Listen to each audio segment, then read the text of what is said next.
Good afternoon. I'm Matt Walter, Marketing Manager here at Mantralogix. Thank you for attending the 4 Ways to Make More Money in Your Distribution Operations webinar. We will be starting shortly. We are just waiting on a few more attendees to join. In the meantime, I just want to let you all know that the presentation will be recorded and we'll have time at the end of the webinar to answer questions. Please note we will not open the lines as it tends to get noisy, so please type your questions into the chat box, and if you have any, we will answer them at the end of the webinar. So let's just hang tight for another minute or two, and then we will be beginning very shortly. Thank you.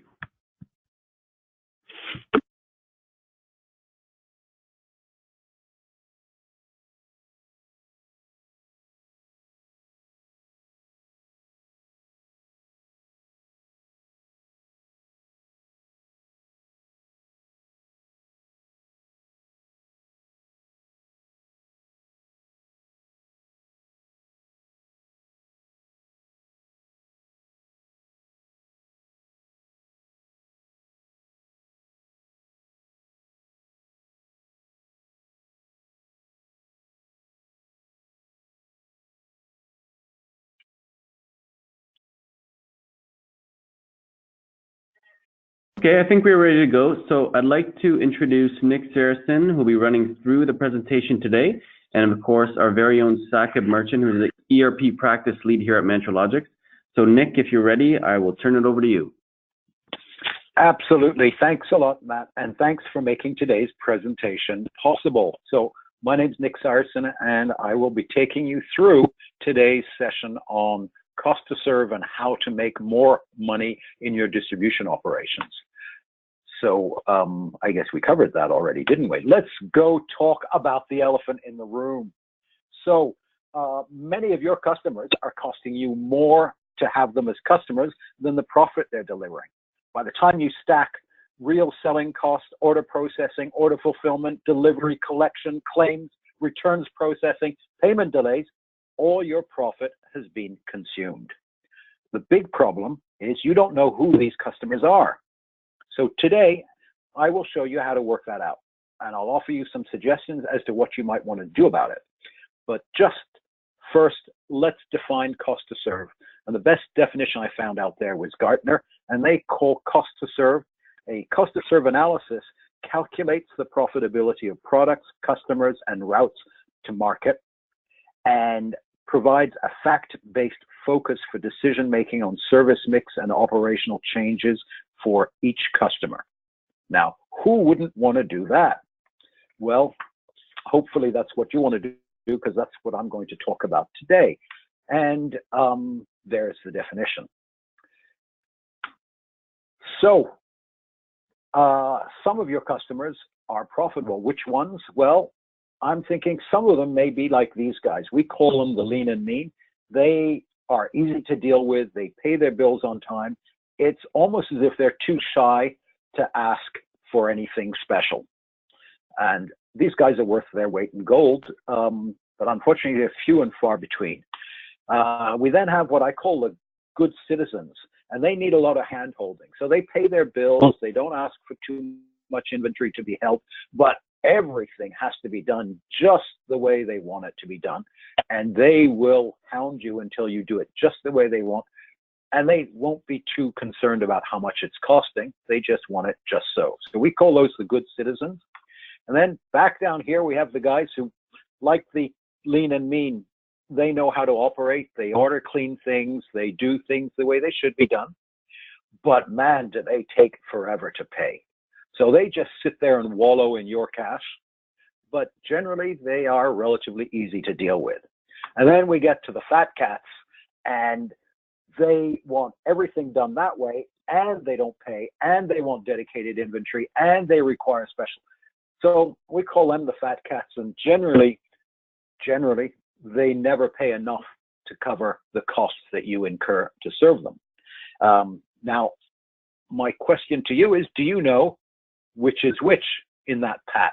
And if you do, then that's good. If you don't, I'm going to help you understand how to stack up your sales, administration, logistics, and even direct assets to calculate your cost to serve.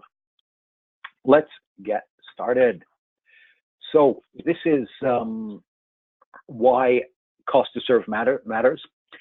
Quote on the right is our original client hired us to help them understand. So when we put that in the backdrop of how business is constantly changing, and how, of course, we're all changing as quickly as we can to adapt to that, often we don't stand back and look at what all of these changes have led to.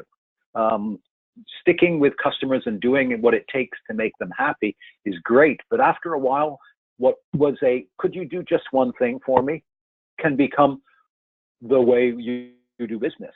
And if you don't stand back from time to time and look at it and say, okay, is this still profitable? Is this obligation we took on as a one-off something that we can afford to do? And then product innovation is launching more and more smaller products into smaller and smaller niches, which messes up your manufacturing economics. And maybe those products that would have worked in the old production dynamics don't work in the new dynamics. And customers are asking more and more. And why wouldn't they? Because they can. There's so much competition that if you don't do it, they'll find somebody who will. And finally, the old ways of reaching out to the customer, the wholesalers and the distributors, are getting squeezed, if not completely cut out, which means that the value that they added by being close to your customers and holding inventory for really fast delivery, being pushed back on you. Can you do that profitably? That's what we're going to be talking about today. So the case study we originally worked with here, and that has helped us develop this methodology, had three essential channels, beg your pardon. One was a retail channel, require high level of service, quick delivery, pick to store, packaging and coding sometimes had to be put on the product before it was delivered, and the scourge of all suppliers to the retail environment, promotions, where volumes surge and then disappear. They then had another channel that sold solutions through value-added reselling arrangements. So these guys had to win the bid. They needed a lot of support through the bid. And then once they got the bid, they had to deliver on the work quickly. And then they had their own set of wholesalers, but they were being squeezed. They were squeezing inventory out. They were doing more and more small orders to keep the inventory down, and shorter cycle orders so that they didn't have to hold as much inventory. And then new requirements around the whole online channel, new requirements to support new IT applications, more and more customization. And did I mention more and more customer service?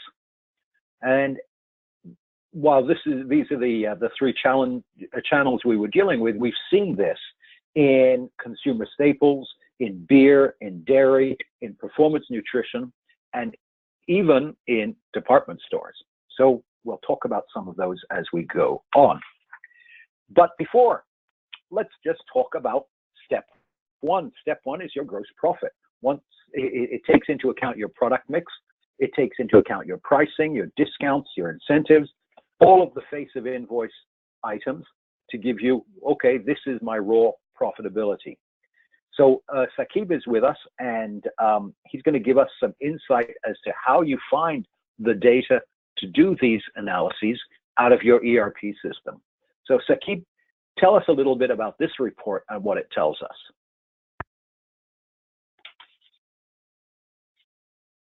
Saqib, are you there? Unmute your connection. Hello? Yeah, Nick, can you hear him now? We can hear you now. That's great. Thank you. I appreciate that. Thank you so much. My name is Saqib Merchant, and I'm the ERP practice lead here at Mantralogix. And thanks a lot, Nick, for the lead into all the pieces that you just spoke about. They are extremely relevant, and I can speak to the screenshot that is just one of many that Sage X3 has in its arsenal to aid and assist anybody from a customer viewpoint to get to the data that they want to. So the integrated EXP system has the ability to translate the best practices that Nick alluded to into an integrated system which stores and reports on data and allows for the slicing and dicing of data based on multiple dimensions. Those dimensions could be your products, it could be your customers, it could be timelines, it could be dates, it could be a shipment dates, it could be a delivery dates, it could be any of those multiple data values, along with matching that with against the quantities broken down by the costs, as well as any units that you sell in. Maybe you buy it in eaches, but you store it in cases and you sell it by the pallets potentially, or you consume them in your manufacturing cycle. Whatever be the case, you may want to see the data the way that you run your business rather than the system dictating you that you should be. So this particular system allows you to do all of those pieces in a very integrated fashion. You don't have to rush around and look into multiple screens at times, as you would normally do, or look into multiple Excel files. It also allows for a view on both the day-to-day operations, operational reports, like which orders need to be shipped today, or which orders need to be picked or to be received today or tomorrow, or as well as any time-based analytical reports. It could be your year-over-year, your month-over-month, your year-to-date, your month-to-date, your quarter-to-date comparisons, so that you can make all those wonderful educated decisions which has led you to run this particular business of yours so successfully. It always works on one principle that I've always championed, which is it measures what matters for the various stakeholders and helping to increase shareholder value. So that, I hope that is a great lead into whatever that Nick just spoke about. So Nick, it's all to you now to move forward. Okay. Thank you, Saqib. Hang on, because I'm going to call on you some more. But let us look at the components of cost to serve. And there we are. My computer is behaving. And these are the buckets that we find generally are the most relevant. And so we stack the costs into the cost of getting the order and supporting how you reach a deal, processing the order so you can deliver it and get paid, and physically preparing and shipping the order and then getting paid. So we added the cost of each significant cash flow item that you can see. So that's accounts receivable, inventory, accounts payable as a relief to the inventory, and plant, property, and equipment that's dedicated to the distribution operation. So things like warehousing and the equipment that's in it could be, if you have your own fleet, it could also be your the capital cost of your trucks. So we added the significant cash flow items, and we're using a cost of capital, which is a little bit like an interest charge for an outstanding balance you would have at a bank account. If you make more money than your cost of capital, you're generating what they call economic profit. And that is what's known as economic value created. So we're taking these assets into consideration in order to be able to give an estimate of economic value created by each of your customer relationships. We also apply a common sense filter. Is it significant? And can we reasonably allocate the costs in the way that they are driven? So we go through the P&L, we look at the major asset items, and we apply that common sense. So Saqib, this report allows us to understand the actual landed cost per item. And I mentioned a department store earlier. Their landed cost changed an awful lot between what they estimated when they put the purchase price out and what they actually did when all of the chickens came home to roost. But not all of the systems are set up to track landed cost directly into your system. So Saqib, can you tell us a little bit about how this works? Because I think this is a very special report in X3.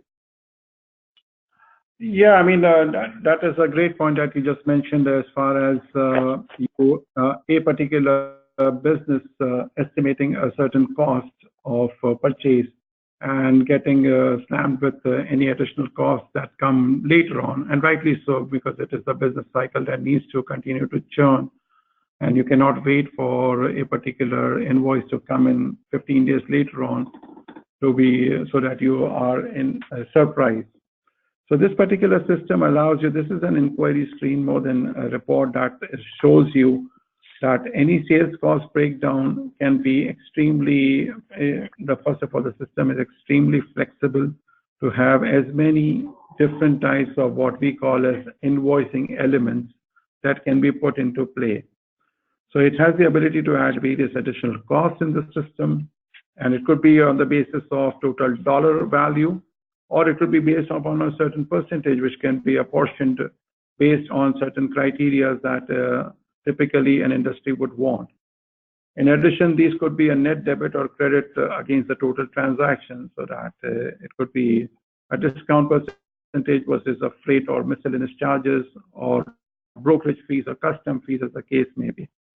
And if there is ever a need to go more granular and attribute these costs across a line instead of just the whole transaction itself, that too can be automatically be set up to flow through a transaction. So this definitely gives you that kind of flexibility to ensure that you can apportion all the costs that are against a particular transaction and still continue to run your business seamlessly as is possible. Okay. So allows you a great deal of granularity. Let's talk about some of the aspects of sales order management. So here are some of the activities and some of the drivers. Remember, we're applying a cost for materiality. So are these big costs? Do they change from one customer to another? Sometimes it makes sense to group several activities under a single driver. So a customer with rigorous data management would send clean EDI orders with the right product codes, current prices, proper pack sizes, asking for agreed lead times. Probably going to be one of the lean and means. First pass yield of order processing would be high, and most orders would feed directly into your order processing system. The other guy may insist on calling in orders by phone, not knowing the right product codes, the right pack sizes. They might haggle over prices. They might call in to change the order once it's been released for picking. Maybe they're even on credit hold, so the staff have to obtain an override. And you can imagine that is clearly going to cost more in sales support. And just saw this morning a report by APQC on automating sales order processing. And they found that it saves between $5 and $15 per order. So let's look at how that might be used here. Here's an order status dashboard. Saqib, tell us a little bit about this. All right.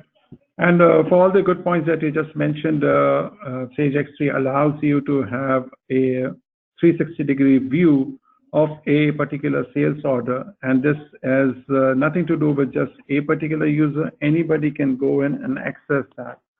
So as you may imagine, depending on the role in a particular organization, an order clerk who just receives an order needs to know where a particular sales order is, as compared to somebody back in the warehouse who's doing the delivery part of it, should also be able to speak to it seamlessly rather than running around with pieces of paper all around. And that is where I think Nick was alluding to the savings that you may have.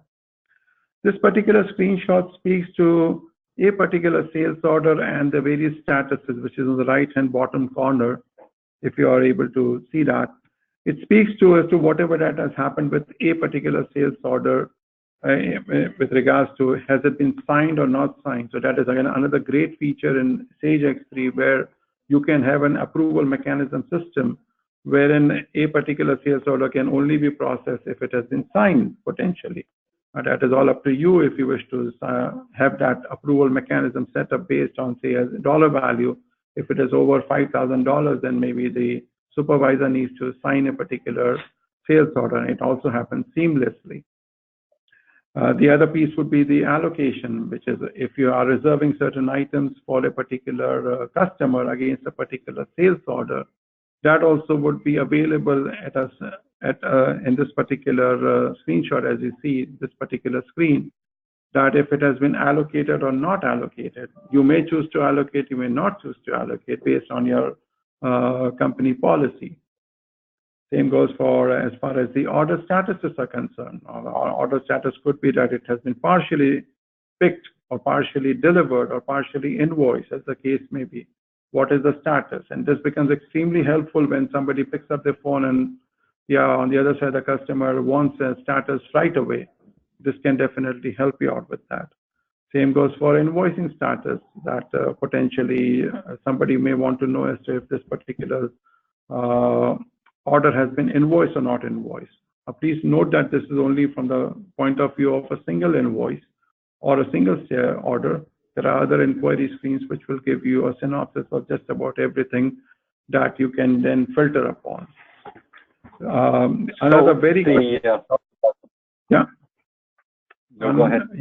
Yeah, the last piece would be the credit hold, which again is extremely important because in an integrated system with various users in play, if a credit limit has been set up to a certain dollar amount value, the system will automatically calculate the credit limits, and if it has gone over, it will put this particular on any sales order subsequently on a credit hold. So this is really helpful for your sales support people to find out exactly what the status of a report, an order is at one glance.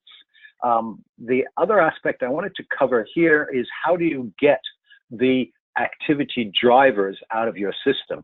And this screenshot gives you an idea where you will find the sales order lines, which will be one of the drivers you would be using to allocate your sales administration costs. Why don't you tell us a little bit about this? Sure.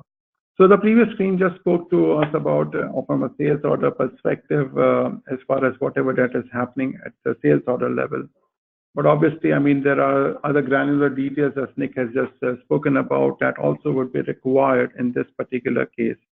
So this particular screenshot is an inquiry screen which can give you all the details of any sales order line items based on any criteria that you see as checkboxes at the top, which will speak to the actual, it will give you a synopsis of all sales order line items in the system, with an ability from this particular screen itself, if you see any anomaly or if you want to dig into it further, you can actually go into the actual transaction and see as to what is happening.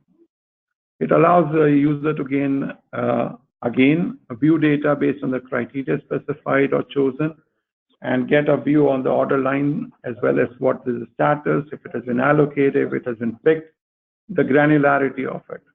All of that can be gotten from this particular screenshot. Over to you, Nick. Super. So some of you may now be saying, hold your horses, partner, because some costs apply somewhat evenly across all products and all channels. But how do you allocate them? So what we did is we looked at the top 250 SKUs, and that may be a lot or it may be a little, depending on your organization. But what we found is there were 80% of sales went through these top 250 SKUs. And what we learned is the total SKUs accounted for most of the sales, almost half the order lines, almost half of the total inventory. So a fairly representative sample. Significant difference between the various channels. Remember, retail, VAR, and wholesale. And apart from apart from a known exception that I will talk to in a moment, there was no hogging of inventory by any one customer or any one channel. So we were able to use a fairly simple allocation for the inventory and by extension for the warehouse equipment, operating costs, and amortization of the equipment. So we had obvious warehouse cost allocators, inventory space and value, and inbound transactions for all of the receipts and the putaways. So let's look a little bit more at activity-based costing and how it's used to allocate costs. And this example happens to be warehousing costs.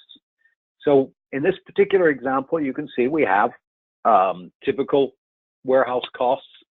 When we start looking at it in the activity-based costing, ABC, logic, you can see that each of the major tasks has a certain price. And if we then put the output quantity against it, we then see that there is a unit cost. Now, when we go over to this example of a particular customer, and this one here I made up because I don't really want to give away the dirty details of specific customers, but this one here is a customer that takes a very short line of products and takes quite a lot of it. So the short line of products is made in the plant, they're shipped by full truckloads, and they are shipped twice a month, and they turn pretty fast. So there's not an awful lot of inventory that hangs around. But what they do is they pick each of the orders in store-ready packages. So when they send it from the warehouse to the retailer's DC, they just cross-dock back out to the stores, and away they go. So they pick quite a lot of lines because they're doing that pick to store. So what that would give us is 2 factory replenishment orders a week, about 500 units each, full truckloads, products turn quickly, 1 outbound order per week, but it goes to all of these stores. So give them 40% allowance for top up and urgent and just things that didn't go quite straight. We're up to 70 to 80 orders a year and 300 lines per order. So that's 2,100 lines a year. So if you then calculate that out, you get $7,159, as opposed to if we'd taken the 1,000 parts divided by 14,000, we would have been taking 7.1% of the costs. That $7,000 is only 0.7% of the cost. So you can get an idea that with a fairly realistic operational configuration, the disparity between the costs that are allocated, if you use a simple process like the number of pieces or a more sophisticated one that takes into account the details, you can see the disparities are really quite large. So that was kind of complicated. So I would like to tell you that you can put questions into the question box on the right-hand side of your screen, and we'll catch them at the end. But if you think of them now, you might as well put them in because you might have forgotten when we get there. So let's look at how we did the allocation of the warehousing costs in this particular case. So what we did is we calculated engineered costs based on a simple work breakdown using orders, lines, pallets, cases.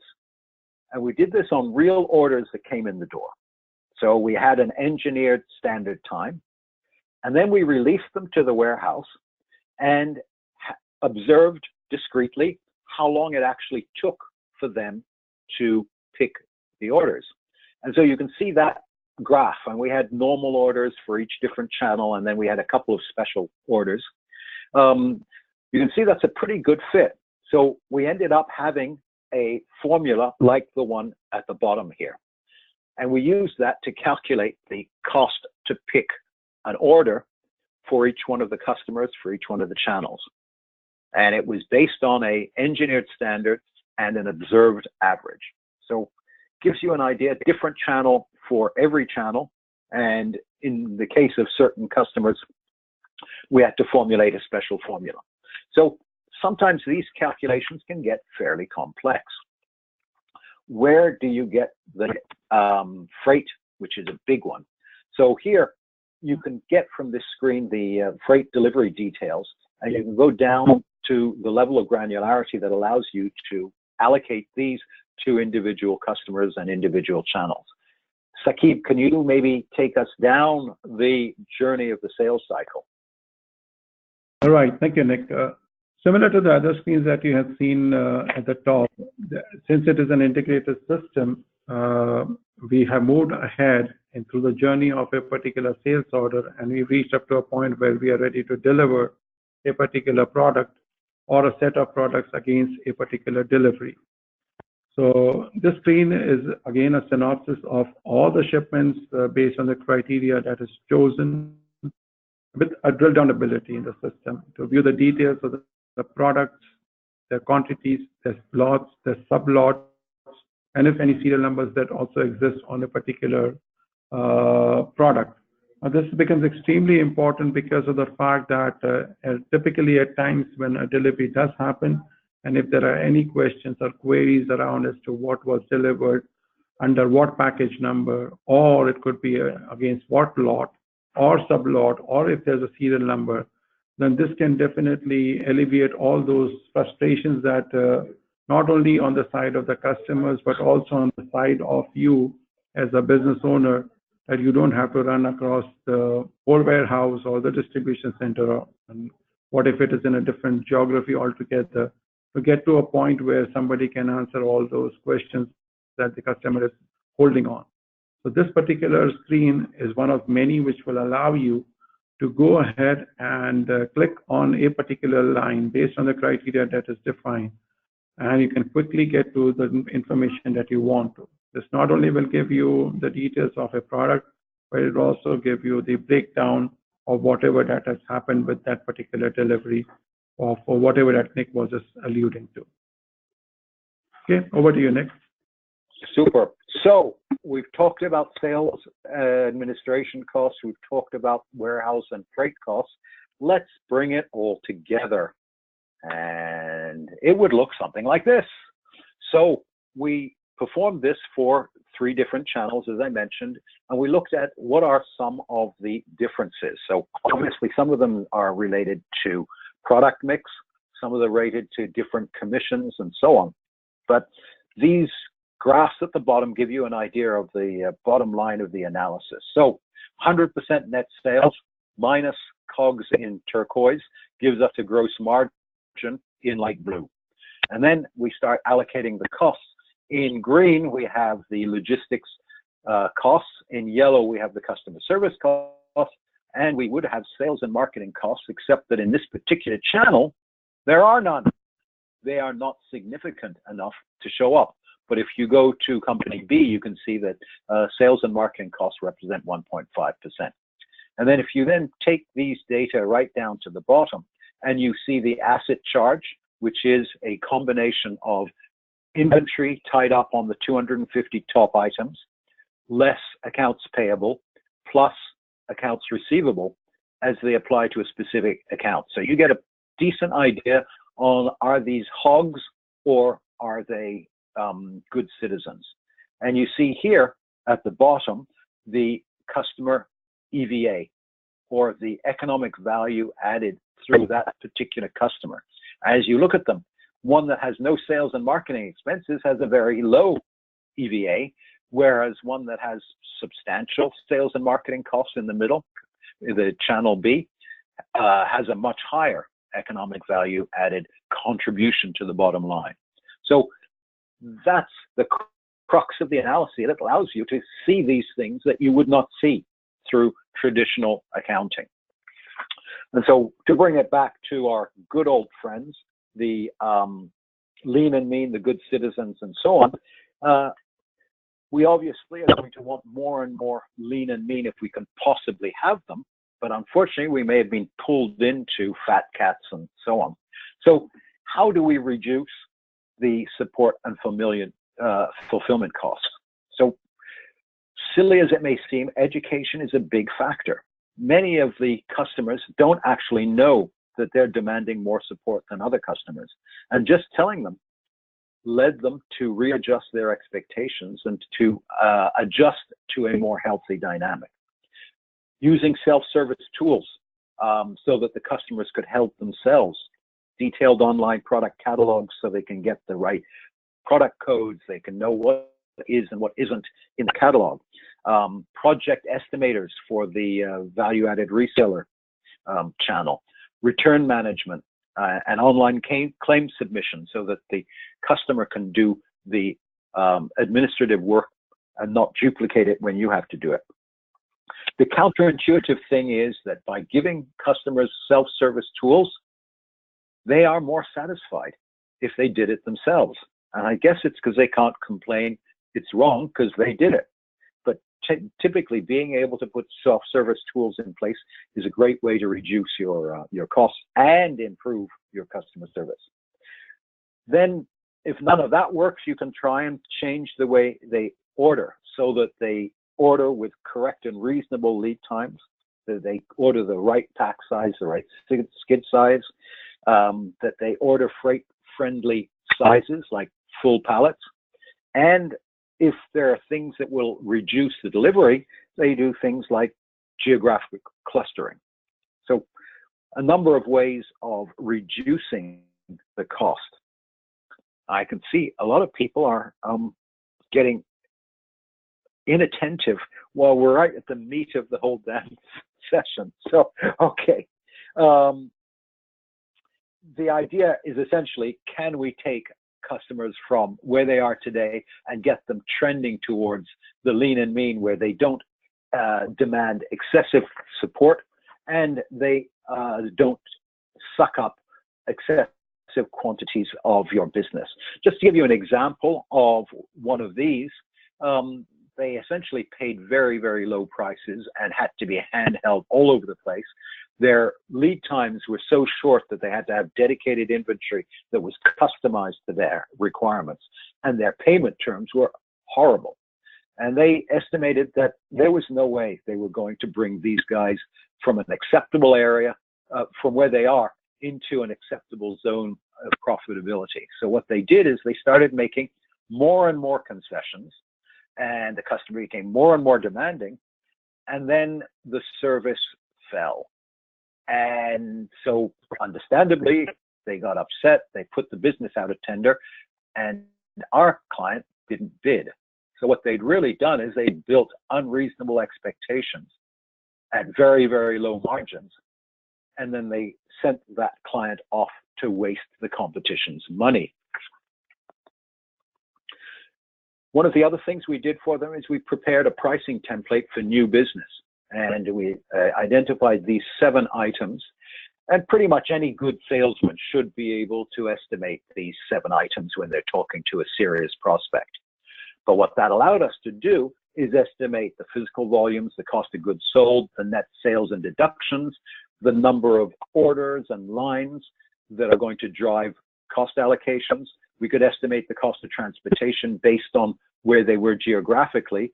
And when they start giving us the expected terms of payment, we can start looking at what kind of capital charge we might have to put in. So they can go out to bid for new business, understanding whether it's going to be attractive or marginally. And then they can decide how aggressively they want to bid for that business.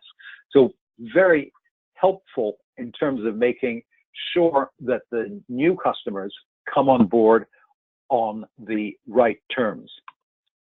So e-business is going to change a whole bunch of these things just as soon as we get there, because the promise is great, but the reality tends to lag. But we talked about self-service. We talked about the ability to optimize freight. These are some of the things that are going to allow you to reduce the cost to serve in a manual way, bring them on board, give them greater certainty. And Saqib showed you also some of the situations where you can find the precise status of an order. It can be reflected directly in the screens that your customer service reps are looking at. So allows you to do a better job of selling, get the orders in a greater degree of conviction. It allows you to cut out the middlemen in some cases, so that's additional cost you no longer need to bear. You can squeeze costs out of the system by automating, and you can squeeze assets by drop shipping and optimizing your transportation, and also understanding what's coming inbound so that you can give them a very certain lead time on when it's going to come into inventory. Last thing I wanted to share with you is just the case study. If those of you who are on the call read it, it's a good example of how this kind of cost model can help you decide what you want to do. So what we have here are 3 different brands with different levels of inbound load. Some of them you had to pay duties on.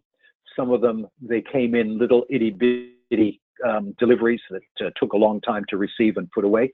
So each of the dynamics of the suppliers influenced the inbound cost of goods sold in a different way.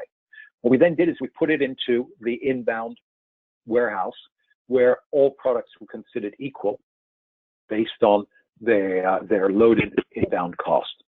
And then we took each of the individual channels. So the internet channel had its own website, and they had to develop the website. So that put a fairly significant development cost against it.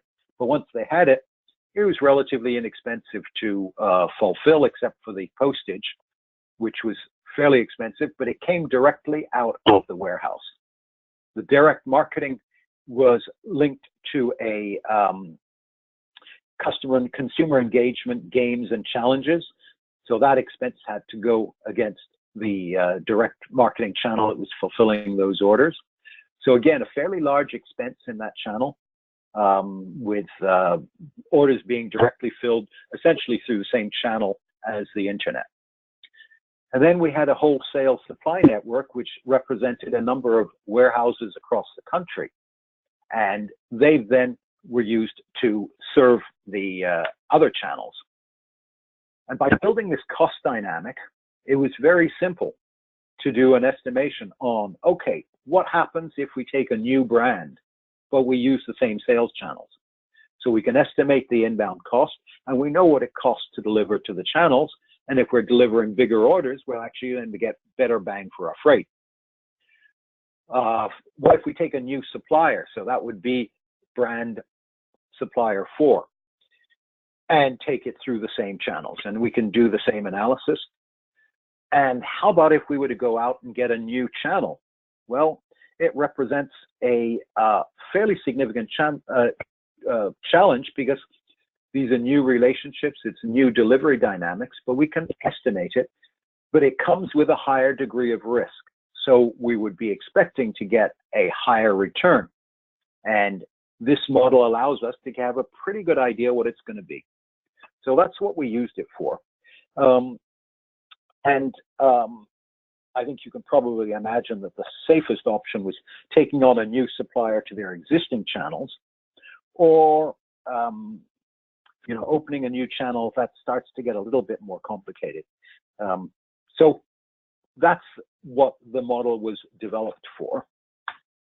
So I'll conclude on what we took away from this exercise. And I think it's the cost to serve analysis gives you a different lens to view your business. And it's a more accurate lens of the actual profitability, because it takes into account the cost drivers. You see where your sales, your administration, and your logistics costs are really going. And these can be very different from one customer to another. And they can make the difference between profit and loss.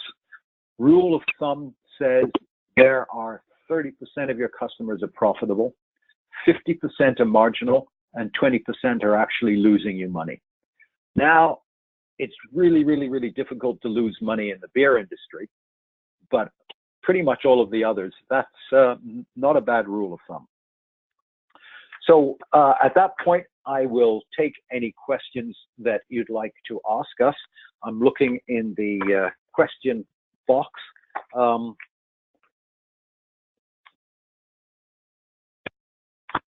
There we are. You can type your questions into the question box. I was looking at a couple of things over the weekend, and there's 3 examples I'd like to share with you, because I think they kind of reflect today's reality. One was Facebook and the massive investment that they're making in policing content. They are going to hire, or they're going to employ 20,000 people by the end of 2018 to police content. And that's on top of the massive investments they're putting into artificial intelligence, just to flag inappropriate content. It's absolutely massive. So they can afford to do it, and hopefully they're going to learn enough through these 20,000 people to be able to supplant them with artificial intelligence tools sooner or later. But just imagine what external compliance can drive as an additional cost to your business. You have to know what's driving it, and sometimes you have to know whether to fold or not. So Nick, we have a question here actually. That came in. So I just wanted to ask Saqib that, if you don't mind.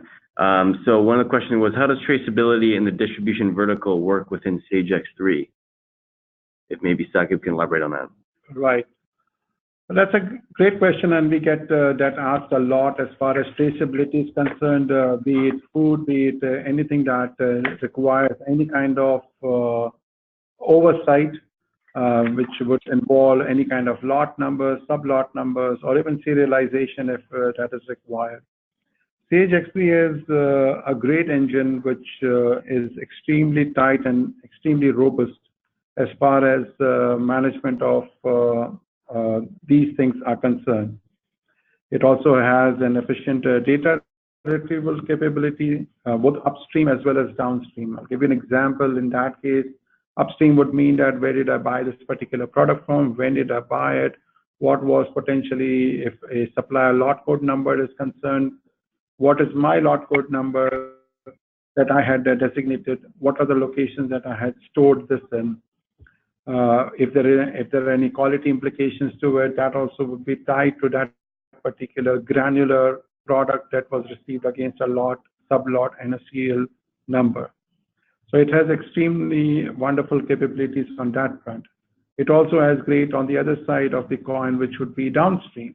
Downstream would mean that if that particular product is used as a component to manufacture a new SKU, or it could be that I have sold that particular product to a particular customer.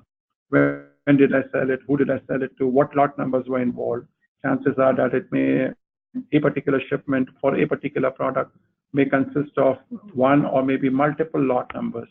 All of that is tightly knit into the system with a great engine. That is, if a particular user were to just put in the actual product and a lot number, it would give you essentially the whole DNA, as I call it, of that particular product, since the time that it showed up at my loading dock until it left my building, be it in the same form or maybe it morphed into something different. So all of that is handled extremely well in the system. Hope that answers the question. Okay, great. Thanks, Saqib. So sorry, Nick, if you want to just finish up your last little bit of your points, and then we can wrap it up, would be great. Thanks. Yeah, no, I don't see any further questions, so I think we can probably call the session to a close. Thanks, everybody. Over to you. Okay, Matt. Great. All right, thanks, Nick, and thank you all for attending today's presentation. If you have any additional questions, please send them to myself and Walter at Mantralogix.com, or if you'd like to see a personal demonstration further on how Sage X3 can help you make more money in the distribution vertical. Also, not to worry, we will be getting an email out to all of you with the recordings, so that'll be over to you probably today or tomorrow. So thanks again. Have a great rest of your day. Take care. Thank you. Bye.